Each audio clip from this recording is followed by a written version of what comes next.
तो मित्रों, आज के इस सेशन में मैं आप लोगों को कम्युनिकेशन स्किल का जो बेसिक ताना बाना है, बेसिक जो रिक्वायरमेंट है, उस पे आप लोगों के साथ चर्चा करूंगा। तो चलिए मित्रों, इन सब बेसिक इंट्रोडक्शन के बाद मैं आप लोगों के साथ आज अपने स्पेशल मुद्दे पे आता हूं, और वो मुद्दा है how to improve your communication skills. अब जब हम कम्युनिकेशन स्किल की बात करते हैं तो लोगों को लगता है कि बोलना सिर्फ आना चाहिए, बट आप एक चीज बहुत ही इंपॉर्टेंट है ये कम्युनिकेशन में, जो जो लोग हम भूल जाते हैं, एंड वो है रिसेप्शन। रिसेप्शन मतलब सुनना भी उतना ही इंपॉर्टेंट है जितना बोलना। अभी फॉर एग्जाम्पल आप हमारी बात को सुन पा रहे हैं, ये बहुत ही अच्छा है। आपके पास मौका भी मिलेगा इंटरेक्ट करने का। मुझे खुशी होगी अगर आप अपना कमेंट्स दें, शेयर करें। लेकिन सबसे इंपॉर्टेंट बात, जब हम आपस में बातचीत कर रहे होते हैं फेस टू फेस, तो मैं आज फेस टू फेस पे फोकस करूंगा, और बाद में जब कभी फिर मौका मिलेगा तो कैसे वर्चुअली, ईमेल के थ्रू या सोशल मीडिया के थ्रू, या जब हम कुछ लिखते हैं, किसी को अपना बायोडाटा भेजते हैं, अपने बारे में इंफॉर्मेशन भेजते हैं, तो इन सब चीजों को हम कैसे सिस्टमैटिक तरीके से बिट बाय बिट इंप्रूव करें। और वो छोटा छोटा जो इंप्रूवमेंट जब हम करते हैं अपने दिनचर्या में, वो एक एक इम्पोर्टेंट और बहुत ही अहम हमारे जिंदगी का हिस्सा बन के उभर कर सामने आता है, और बहुत ही पॉजिटिव तरीके से आता है। तो आज फॉर एग्जाम्पल जब हम कम्युनिकेशन की बात करते हैं तो सिर्फ बोलना ही नहीं इंपॉर्टेंट होता है, सुनना भी इक्वली इंपॉर्टेंट होता है। अब बोलने के क्रम की बात जब हम करते हैं तो बहुत लोग क्या है कि वो अपनी बात रखते जाते हैं, लेकिन दूसरी की बात को सुनना नहीं पसंद करते, नंबर वन। और ये बहुत बड़ा मिस्टेक हम करते हैं। और बोलने के क्रम में जो क्लैरिटी है बोलने के बाद का, जो मुद्दा, जिस मुद्दे पे हम बातचीत करना चाहते हैं, उस मुद्दे की बात न करके हम घुमा फिरा के बात करते हैं। बहुत लोगों को घुमा फिरा के बात करना अच्छा लगता है, लेकिन जितना ज्यादा क्लियरिटी होती है उतना ज्यादा अच्छा होता है। फॉर एग्जाम्पल, मान लीजिए आपको किसी बंदे से कोई काम है, आपको किसी से फेवर लेना है, आपको किसी के पास अप्रोच करना है, कुछ पैरवी करना है, या कुछ ज्ञान ही लेना है, कुछ इंफॉर्मेशन लेना है, तो आप उसका टाइम तो किल कर ही रहे हैं, अपना भी टाइम किल कर रहे हैं अगर आप घुमा फिरा के बात करेंगे। बिकॉज कोई अंतर्यामी नहीं होता। और आज की जो जिंदगी है, जो इतनी भागदौड़ की जिंदगी है, उसके लिए एक समय बहुत ही बहुमूल्य होता है। तो उसके बहुमूल्य समय का अगर हम ध्यान नहीं रखते हैं और हम उसके पास अप्रोच करते हैं और मेन मुद्दा नहीं बात करके अननेसेसरी का जो पॉलिटिक्स है, या गांव का पॉलिटिक्स है, घर का पॉलिटिक्स है, या मित्रों के बीच में जो जो जो कहानियां चल रही हैं उस पे मुद्दा करते हैं, या नेशनल पॉलिटिक्स की बात करने लगते हैं, या इंटरनेशनल पॉलिटिक्स की बात करने लगते हैं, लेकिन जब अपना जो जो चीज जिसकी आपको जरूरत है उसके बारे में आपको आते आते 1 घंटा लग जाता है। तो ऐसी स्थिति में क्या होता है कि जिस बंदे के साथ आप फेवर लेना चाह रहे हैं, जो कि इंपॉर्टेंट एंड की पोजीशन होल्ड करता है, वो बंदा इरिटेट हो जाता है। फिर वो आपको अवॉइड करने लगता है जब आप उससे मिलने के लिए आते हैं, या जब आपको घुमा घुमा के वो भी बात करेगा, उसका बोलेगा कि नहीं मेरे पास टाइम नहीं है, आप 5 बार कॉल करेंगे वो रिस्पॉन्ड नहीं करेगा। तो अगर आप एक डायरेक्ट इंपैक्ट बनाना चाहते हैं तो बेस्ट अप्रोच होता है जिंदगी में सीधा और स्ट्रेट फॉरवर्ड रहिए। सीधा और स्ट्रेट फॉरवर्ड रहने से क्लैरिटी होती है और लोगों को आप पे विश्वास डेवलप होता है। जहीं आपने ये विश्वास डेवलप कर लिया, कॉन्फिडेंस बिल्डअप कर लिया आप अपने अपने बारे में लोगों के साथ, तो जो कम्युनिकेशन, जो जो आइस ब्रेकिंग बोलते हैं, जो बैरियर होता है, वो इमीडिएटली खत्म हो जाता है। और एक बार बैरियर खत्म हो गया और जिस बंदे के साथ आप कम्युनिकेट कर रहे हैं उसके साथ फ्रैंकनेस डेवलप हो गया, तो आपका मैसेज कन्वे करने में बहुत ही आसानी होती है। तो इस क्लैरिटी को ध्यान में रखते हुए मैं आपसे पहला जो इंपॉर्टेंट बात है कम्युनिकेशन में, वो होता है सुनना, क्लियरली बोलना। बॉडी लैंग्वेज भी बहुत इंपॉर्टेंस रखता है। बहुत बार हम लोग क्या करते हैं कि जब कोई किसी से मिलना होता है तो अनप्रेजेंटेबल पोजीशन में चले पहुंच जाते हैं। मान लीजिए कोई ऑफिसर है, उससे आपको बातचीत करनी है, उससे आपको अपने बारे में बताना है। आप अगर पूरी तरह से प्रॉपरली ड्रेस होकर नहीं जाते हैं, चप्पल में चले जाते हैं, या बाल ठीक से नहीं संवार रखे हैं, आपने आपके नाक वगैरह में जो सफाई है वो नहीं हो रखा है, या उसके पास जाके कभी कान में उंगली करते हैं, कभी नाक में उंगली करते हैं, कभी कभी मुंह जो है वो ठीक से धोया हुआ नहीं है, तो ये सारा जो वर्बल कम्युनिकेशन और नॉन वर्बल कम्युनिकेशन जो होता है बॉडी से, उसको हम बोलते हैं ऑरा, संस्कार। तो जो संस्कार हमारे अंदर में होता है, वो फ्रेंच में एक टर्म है हैबिटस। वो हैबिटस अगर आपका प्रॉपर तरीके से सामने नहीं आता है लोगों के बीच में, तो कम्युनिकेशन जो आपने जो बैरियर जो तोड़े थे, जो आइस ब्रेक जो हुआ था, वो कम्युनिकेशन कंप्लीट नहीं होता। और जिस बंदे के पास आप गए हैं कम्युनिकेट करने के लिए, कोई मैसेज लेके, वो बंदा आपकी बात आधा सुनता है और आधा इग्नोर करके वहां से या तो भागने की कोशिश करता है, या आपको कोई ऐसे जूनियर के साथ अटैच कर देगा जिसके साथ आप इंफॉर्मेशन शेयर कर दो। अगर उसकी इच्छा होगी आपकी मदद करेगा, और मोस्ट ऑफ द टाइम वो इग्नोर कर देगा। तो इस तरीके के एफर्ट्स हम आप खुद अपने आसपास देखते होंगे, बहुत सारे आपके मित्र होंगे जो आते हैं आपके पास बहुत आशा लेके, और आप चाहते हैं उसकी मदद करना, लेकिन अचानक से कुछ ऐसा वो कम्युनिकेशन आपको कर देता है। कम्युनिकेशन मतलब कोई जरूरी नहीं है कि बोल के ही करे, अपने इशारे से भी कर देता है, उसके बोली के टोन से भी हो जाता है, या उसकी जो आंख है वो आपसे कांटेक्ट नहीं बना पाता, eye to eye contact. Eye to eye contact बनाना बहुत ही इंपॉर्टेंट होता है, और वो जब हम कम्युनिकेट करते समय नहीं बनाते हैं, तो दूसरा बंदा जो होता है सामने में, उसको लगता है कि कुछ छुपा रहा है। तो इस तरह के लुका छुपी वाला जो खेल है, ये अगर हम खेलना शुरू कर देते हैं अपने ऐसे मित्र के साथ या ऐसे आदमी के साथ जो हमारे लिए काम आ सकता है, हमारी मदद कर सकता है। जब मदद करना और काम आना कोई जरूरी नहीं है कि वो पैसे से मदद करे, या आपको नौकरी दे दे, या आपके लिए कुछ पेड़ पे चढ़ के आम तोड़ के आपको ला के दे दे।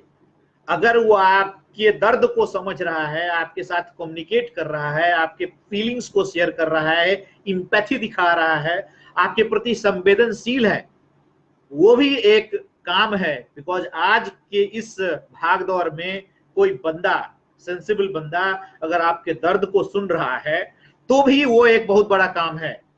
और ये मत भूलिए कि हो सकता है पहली बार जो मदद आप चाहते हैं लेने के लिए उस बंदे के पास गए और वो मदद ना मिली, लेकिन उसको नकारना नहीं चाहिए। कभी हम लोग ये गलती कर देते हैं कि एक बार गए मदद लेने के लिए, और कुछ मजबूरी बस या कुछ कारण बस वो बंदा आपकी मदद नहीं कर पाया, तो हम उसको इग्नोर कर देते हैं, या उसको हम ये बोलने लगते हैं कि इसका तो सिर चढ़ा हुआ है, चलो इससे बात नहीं करना, नाराज हो जाना, या उसके बारे में कहीं निगेटिव बोल देना। ऐसी स्थिति में क्या होता है कि जो एफर्ट्स आपने लगाया, एक कम्युनिकेशन स्टार्ट किया, वो कम्युनिकेशन का लूप कंप्लीट होने से पहले ही आपने अपने पैर पे कुल्हाड़ी मार ली। तो इस तरह के कुल्हाड़ी मारने का क्रम जो है, वो अगर हम पहले ही कंट्रोल करके चलें और अपने जिंदगी में उस चीज को आत्मसात कर लें, तो मुझे लगता है कि ये जो कम्युनिकेशन स्किल है उस पे हम और बेटर वर्कआउट कर पाएंगे। और जो हमारा पर्सनालिटी है, जो हमारा पर्सोना है, जो पर्सोना जिसको हम देखते हैं, चेहरे पे संस्कार झलकता है। बहुत बार आप देखते होंगे कि आप एक भीड़ में खड़े हो जाते, बहुत सारे लोग आए हुए होते हैं भीड़ में, लेकिन दो चार ऐसे लोग हैं जिनका हाव भाव, उनका पर्सोना, उसको एक और टर्म है दुखसा, उसका जो दुख संस्कार जो है वो चेहरे पे दिख रहा होता है, और बार बार आप चाहते हैं कि उससे बात करें। तो ये नॉन वर्बल कम्युनिकेशन वो बंदा आपके पास भेज रहा है, इसको बोलते हैं पॉजिटिव वाइब्स भेजता है लोगों के बीच में। और यही चीज हम लोग कभी कभी डायलॉग में आपने देखा होगा, एक ने शाहरुख खान ने कहा था कि जब आप कुछ करना चाहते हैं अच्छा काम जिंदगी में, तो आपकी मदद आप पूरी कायनात करती है। ये कायनात कहाँ से आता है? ये कायनात जो है, ये कायनात वही संस्कार और पर्सोना है जो हमारे सराउंडिंग में, ऑरा में घूम रहा होता है।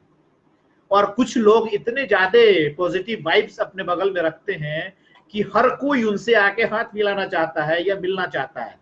वो बंदा एक शब्द बोलता भी नहीं, उससे पहले ही लोग आके उससे अप्रोच करते हैं उससे दोस्ती करने के लिए। तो इस तरह का पेर्सोना डेवलप करना एक नॉर्मल एटीट्यूड नहीं होता, इसके लिए हमें वर्कआउट करना पड़ता है, और वर्कआउट करने के लिए हमें बहुत पॉइंट्स पे अपने आप में कंट्रोल भी लाना पड़ता है। अगर आप मैनेजमेंट टर्म्स में देखें तो इसको बोलते हैं इंटेलिजेंस क्वोशेंट, तो होता ही है एक बंदे का जो इंटेलिजेंस होता है, देयर इज अनदर क्वोशेंट जिसको हम बोलते हैं इमोशनल क्वोशेंट।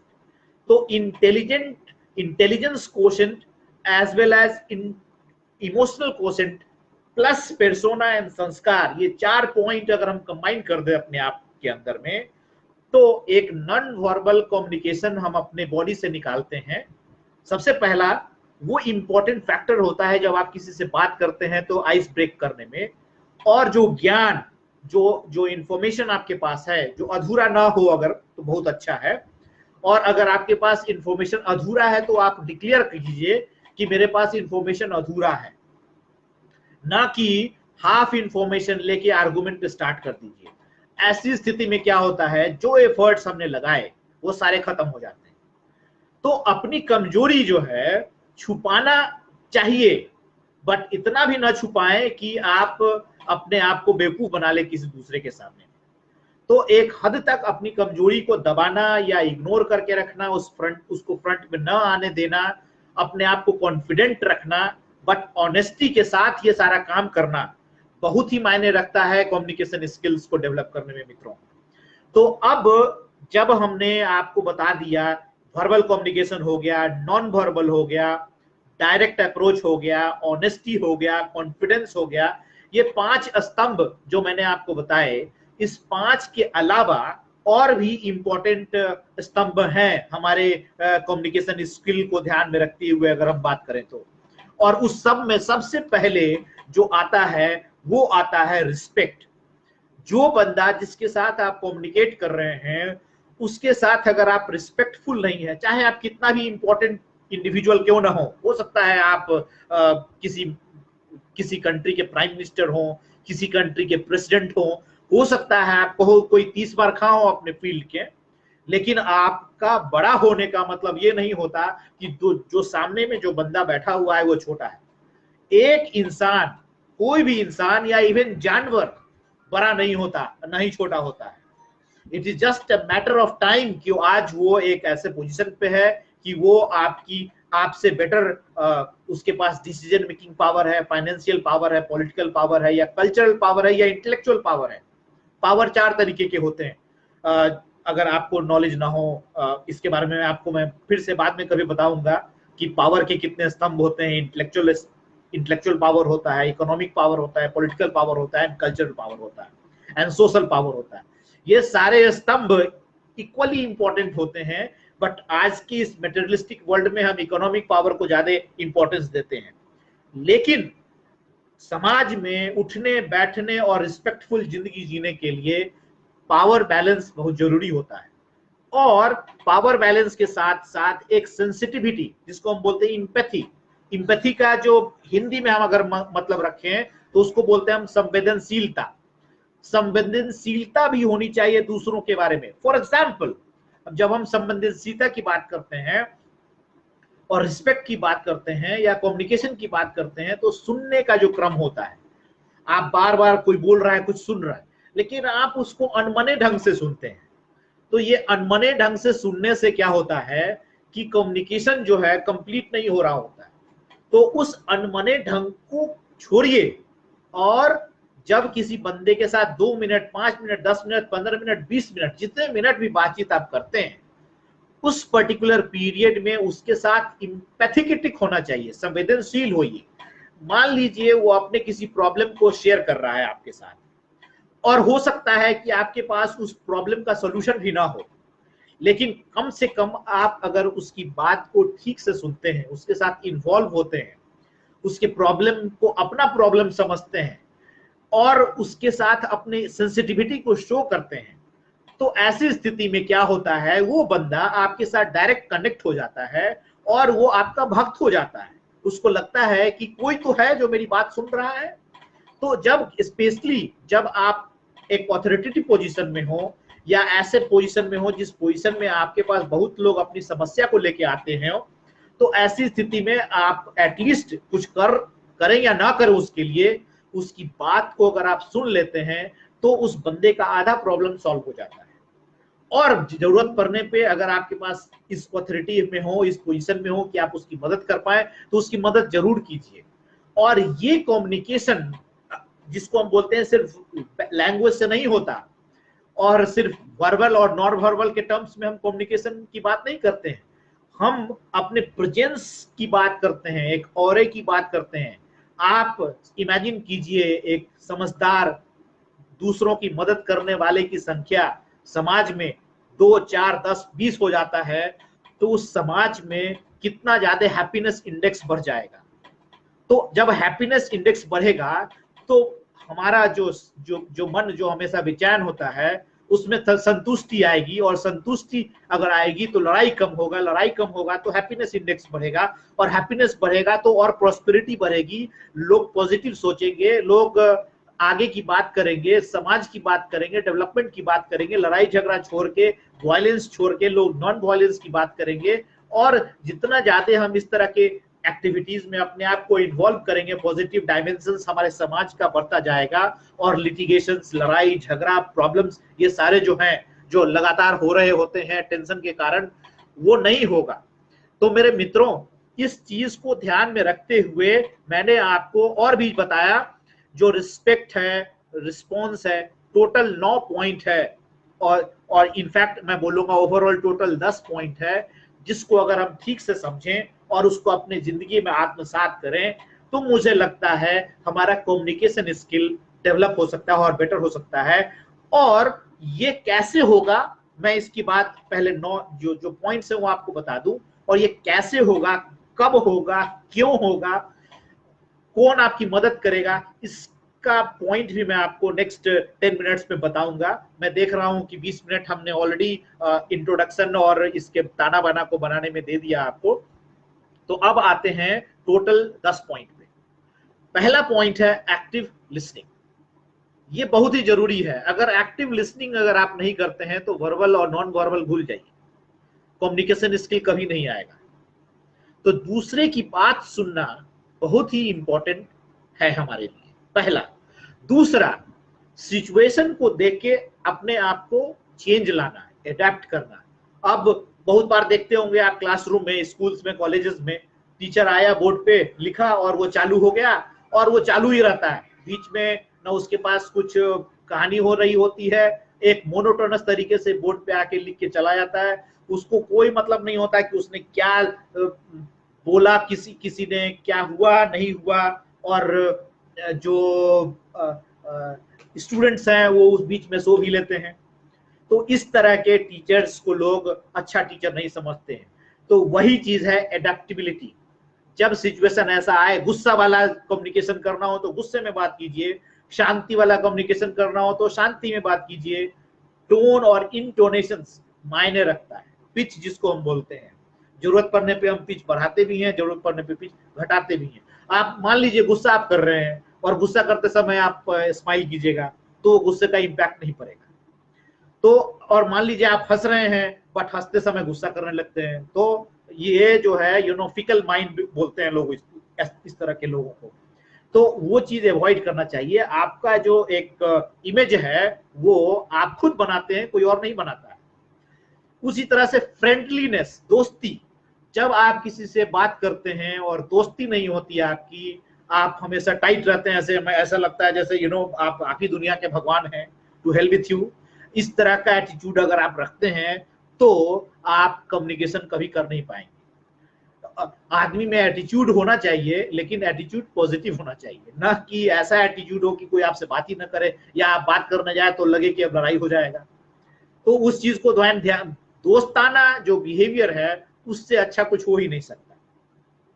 उसके बाद आ जाता है कॉन्फिडेंस।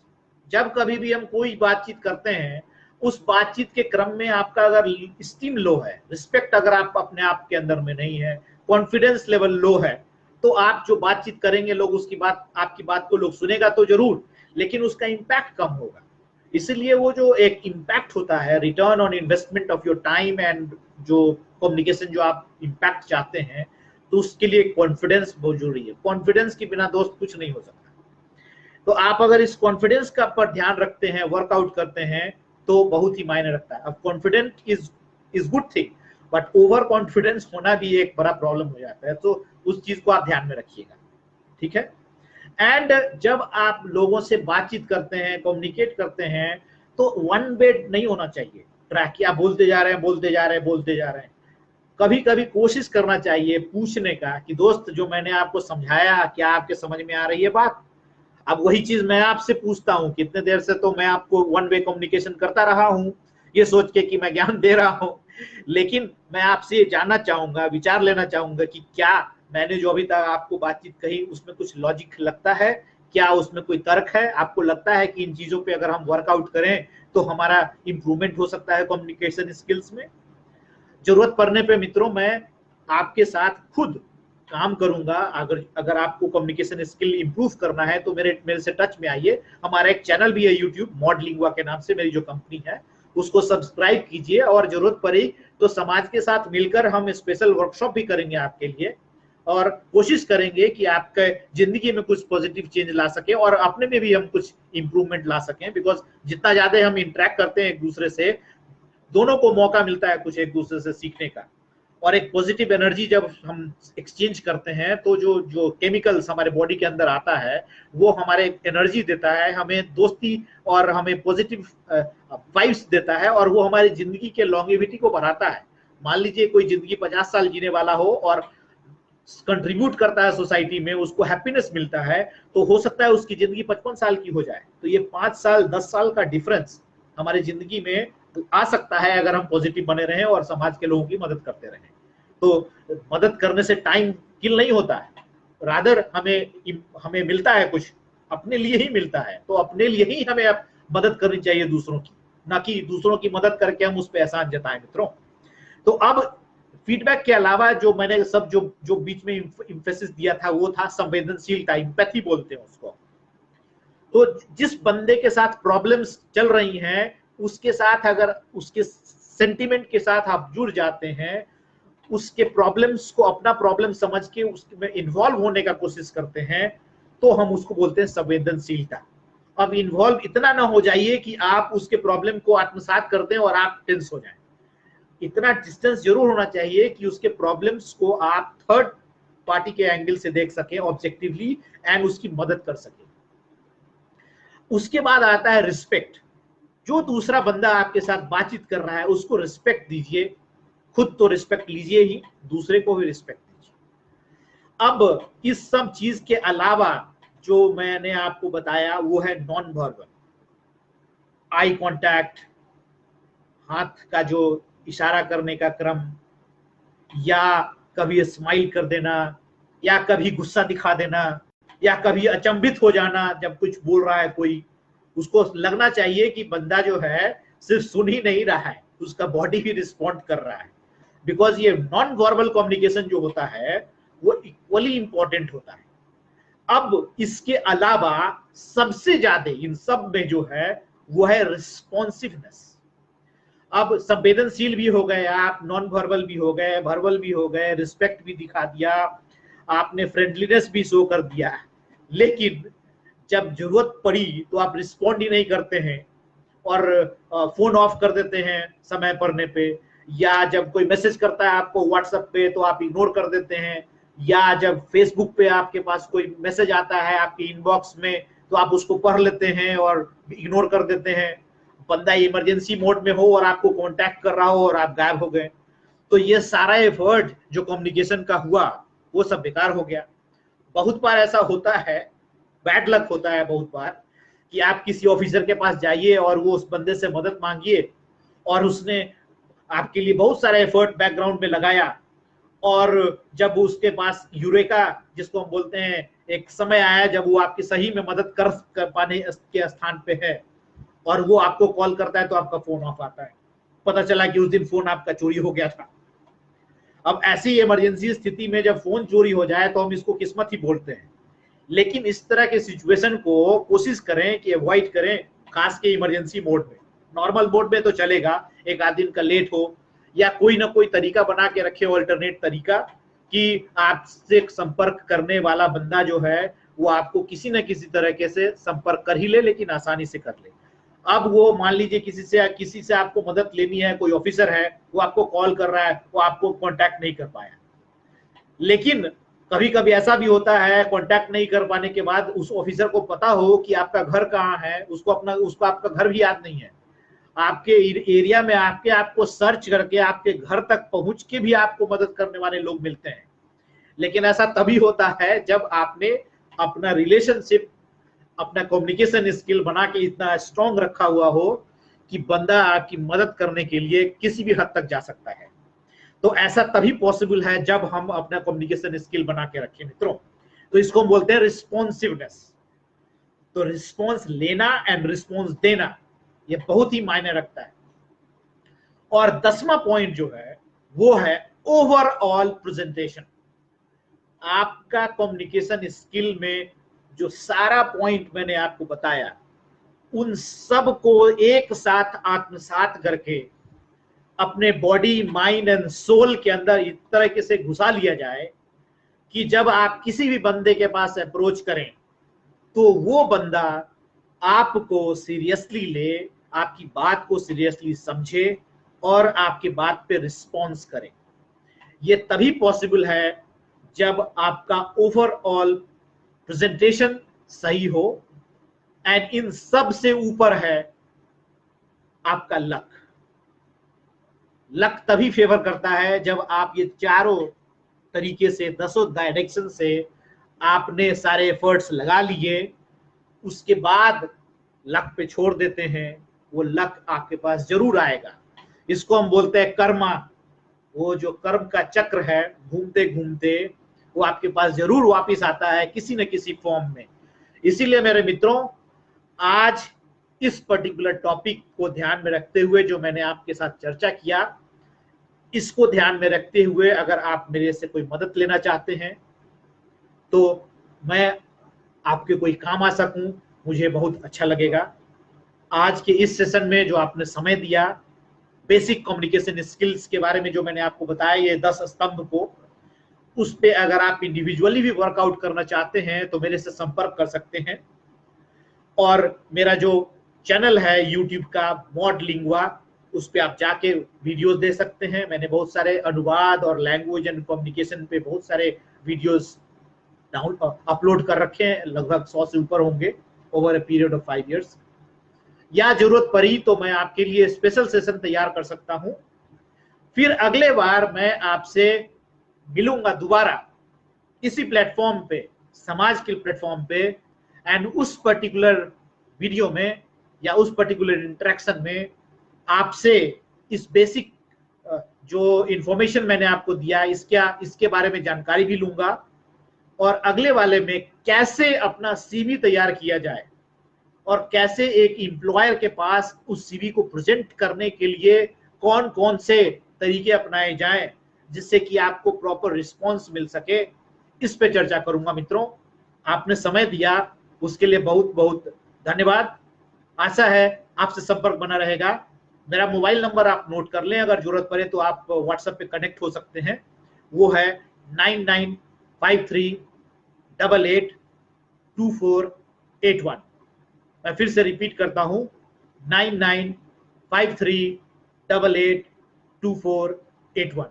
आपने समय दिया उसके लिए बहुत बहुत धन्यवाद। फिर से मुलाकात होगी, तब तक के लिए जय हिंद।